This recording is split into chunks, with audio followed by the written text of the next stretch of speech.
Hello friends. अब हम देखेंगे कि CSS से हम किसी टेबल को कैसे डिजाइन कर सकते हैं। ठीक है, तो यहाँ पे मैंने एक टेबल ली हुई है CSS टेबल, और ये CSS टेबल का ये कैप्शन है। ये हेडिंग 1 2 3, हेडिंग 1 2 3 हेडिंग है, फिर कंटेंट है, दो रो लिए हैं कंटेंट के लिए। ठीक है, तो HTML देखते हैं पहले। देखिए टेबल है, टेबल टैग से टेबल बनाई है, फिर कैप्शन, कैप्शन में ये देखिए CSS टेबल, और फिर यहाँ पे TRTH से हेडिंग ली है, और TRTD से कंटेंट का रो बनाया है। ठीक है, TRTD से दो रो बन गई कंटेंट के लिए, और एक हेडिंग के लिए TRTH बन गया। अब आइए CSS से हम डिजाइन करते हैं। तो डिजाइन करते हैं तो सबसे पहले लेते हैं बॉर्डर। बॉर्डर लेंगे सबसे पहले टेबल के लिए। Border 1px solid black. ठीक है, ये टेबल के लिए हो गया। उसके बाद हम लेंगे यहाँ पे कैप्शन के लिए, जो हमारा CSS टेबल है। कैप्शन सभी जो मैं ले रहा हूँ टैग से ले रहा हूँ। ठीक है, जो सेलेक्टर मैंने लिए टैग लिए हैं। फिर लेता हूँ मैं TH के लिए लेता हूँ, और फिर लेता हूँ TD। अब मैंने TR नहीं लिया है टैग, क्योंकि TR पे हमारा बॉर्डर नहीं लगता है, वो TH और TD पे लगता है। ठीक है, तो आइए देखते हैं बॉर्डर। रिफ्रेश किया मैंने तो ये बॉर्डर हो गया। ठीक हो गया बॉर्डर। अब क्या है, आप देख रहे हो दो दो बॉर्डर बन रहे हैं, हेडिंग में दो दो बॉक्स से बॉर्डर बन रहे हैं। तो उसके लिए हमारी एक प्रॉपर्टी होती है बॉर्डर कोलैप्स टेबल के अंदर। ठीक है, तो इसको करेंगे बॉर्डर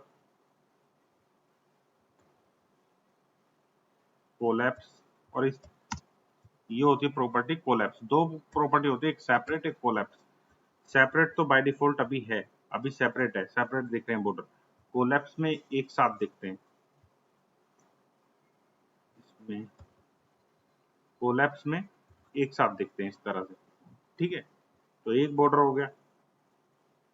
अब हम कुछ विथ हाइट दे देते हैं, यहाँ पे हाइट दे देते हैं, हाइट 100 px।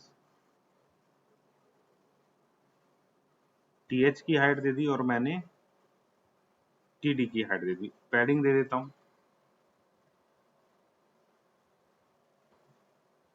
10 px, पैडिंग दे दी है बॉर्डर से पैडिंग। ये हो गया। अब रिफ्रेश करता हूँ, ये देखिए इस तरह से बॉर्डर बन गया। ओके, अब मान लीजिए मेरा यहाँ पे कोलैप्स नहीं होके सेपरेट ही है, सेपरेट बॉर्डर, ये सेपरेट है। तो इन बॉर्डर में मैं स्पेसिंग भी दे सकता हूँ। Border spacing, border spacing. ठीक है, तो मैं यहाँ पे 20 px की मान लीजिए स्पेसिंग दे दी मैंने बॉर्डर को। देखिए इस तरह से ये स्पेसिंग भी हम दे सकते हैं। अब जो हमारा कैप्शन है ये टॉप पे दिख रहा है, हेडिंग मतलब टेबल की हेडिंग बोलते हैं इसको। एक मेन जो कैप्शन देना होता है, हेडिंग तो ये रो की हेडिंग है, ये टेबल की हेडिंग। तो उसको बॉटम में लाना है, तो कैसे ला सकते हैं हम इसको बॉटम में? बॉटम में लाने के लिए यहाँ पे एक और प्रॉपर्टी होती है caption side, caption hyphen side. इसको कर देंगे हम बॉटम।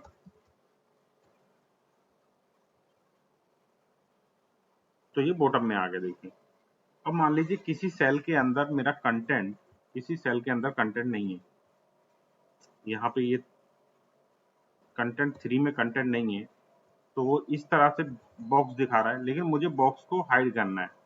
तो उसके लिए हमारी यहाँ पे एक प्रॉपर्टी होती है एम्प्टी सेल।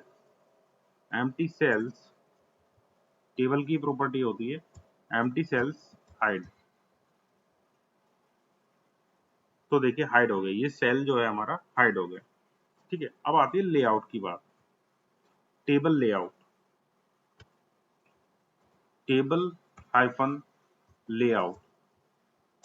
अभी जो लेआउट है हमारा वो ऑटो है, ऑटो बाय डिफॉल्ट ऑटो होता है। अभी मैंने विथ 100% दे देता हूँ, तब अच्छे से समझ में आएगा। 100% विथ दे दिए मैंने। अब देखते हैं ये देखिए, ये हमारा ऑटो में क्या हो रहा है, ये कंटेंट को ऑटोमेटिकली एडजस्ट करता है। कैसे? अब मैं जाता हूँ हेडिंग में, किसी हेडिंग का मैं कंटेंट जो है वो इस तरह से ज्यादा कर देता हूँ।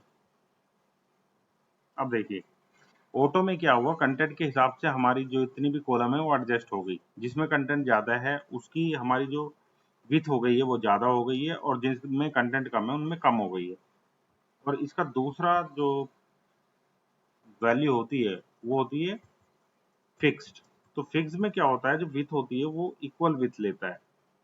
कैसे? इस तरह से देखिए, कंटेंट पे डिपेंड नहीं करता, कंटेंट चाहे कम है ज्यादा है लेकिन इक्वल ही विड्थ लेगा। तो ये लेआउट होता है। अब क्या होता है इसमें, अब मान लीजिए मुझे टेक्स्ट जो है, जो हेडिंग है, ये जो हमारा टेक्स्ट है उसे लेफ्ट राइट मूव करना है, तो वो होता है टेक्स्ट। जैसे मैं यहाँ पे जाता हूँ टीडी में, ठीक है, टेक्स्ट अलाइन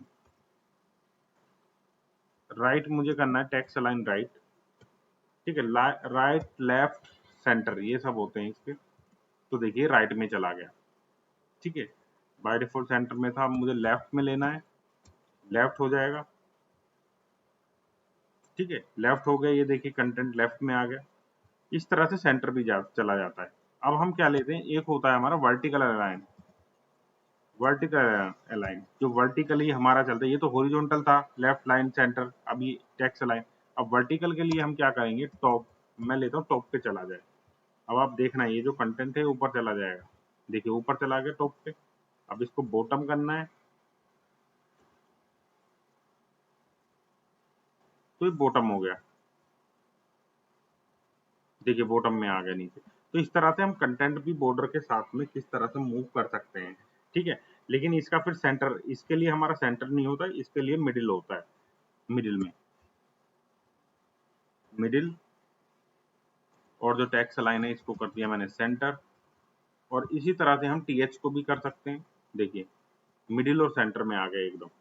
तो इस तरह से हम अपनी टेबल डिजाइन कर सकते हैं। और मैं इसको सेपरेट की जगह कोलैप्स कर देता हूँ, कोलैप्स यहाँ पे। ये इस तरह से हम अपनी टेबल बना सकते हैं और सीएसएस से डिजाइन कर सकते हैं। आई होप आपको सारी प्रॉपर्टी और सारी किस तरह से हम टेबल को डिजाइन कर सकते हैं समझ में आ गया होगा और वीडियो अच्छा लगा होगा। अगर वीडियो अच्छा लगा है वीडियो को लाइक करें, चैनल को सब्सक्राइब करें। Thank you for watching.